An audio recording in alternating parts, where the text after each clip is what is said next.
నా ప్రియమైన బిడ్డ, నా మాటలు జాగ్రత్తగా ఆలకించుము. నీవు బిడ్డలను కంటావు. నేను కష్టపడినంతగా నా బిడ్డలు కష్టపడకూడదు. వారికి మంచి భవిష్యత్తు ఇవ్వాలని నీవు చిన్నప్పుడు నుంచి వారికి మంచి జీవితం గురించి ఆలోచిస్తావు. వారిని చిన్నప్పటి నుంచి మంచిగా చదివిస్తావు. తర్వాత ఉద్యోగం కోసం ఎక్కడెక్కడికో ఇంటర్వ్యూలకు తీసుకెళ్తావు. ఇంటర్వ్యూలో సెలెక్ట్ అయిన తరువాత వారిని ఉద్యోగానికి పంపిస్తావు. డబ్బు సంపాదిస్తారు. అమ్మాయి అయితే కట్నం ఇచ్చి మంచి ఉద్యోగం ఉన్నవానికి ఇచ్చి పెళ్లి చేస్తావు. ఎంతో కొంత కట్నం ఇచ్చి అత్తారింటికి పంపిస్తావు. తర్వాత నీ కొడుకుకి పెళ్లి చేస్తావు. నేను బ్రతికున్నంతవరకు నా కొడుకు నా కూతురు చూసుకుంటారులే అని అనుకుంటావు. అలాగే నీకు వయస్సు పెరుగుతుంటాది. నాకు ఏదైనా అయితే నా కొడుకు వస్తాడు, నా కూతురు వస్తాది, నన్ను చూసుకుంటారు, నాకేంటి అనుకుంటావు. ఇది నిజమే అయితే నేను చెప్పేది జాగ్రత్తగా వినుము, ఆలకించుము. కాబట్టి నీవు సంపాదించుకున్న ఆస్తులు పొలము అవ్వచ్చు, ఇల్లు అవ్వచ్చు, డబ్బు అవ్వచ్చు, నా బిడ్డలు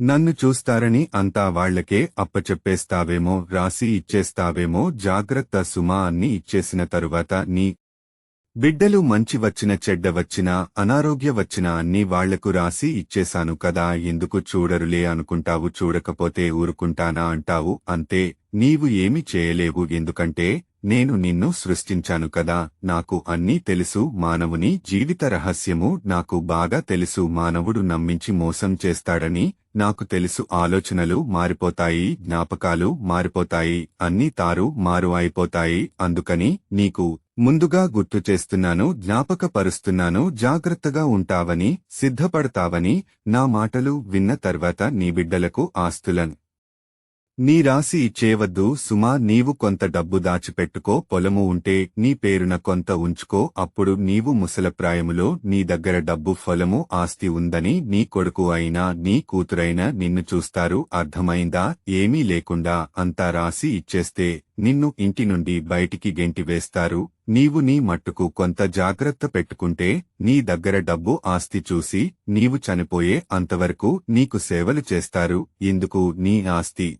డబ్బుంది కదా అని. లేకపోతే నిన్ను బయట గెంటేస్తారు. చచ్చిపోతే నా తల్లి ఎవరో, నా తండ్రి ఎవరో అంటారు. బయటకు గెంటేస్తే భిక్షమెత్తుకోవాలి, పరువు పోతాది. ఏం చేయాలి అని నీకు నీవే చచ్చిపోతావు. అందుకనే ముందుగా జాగ్రత్త పడతావని నేను నీకు ఈ విషయాలను చెబుతున్నాను. నా మాటలు నచ్చితే ఇక నుండి అయినా జాగ్రత్త పడుచుమా. ఆమెన్.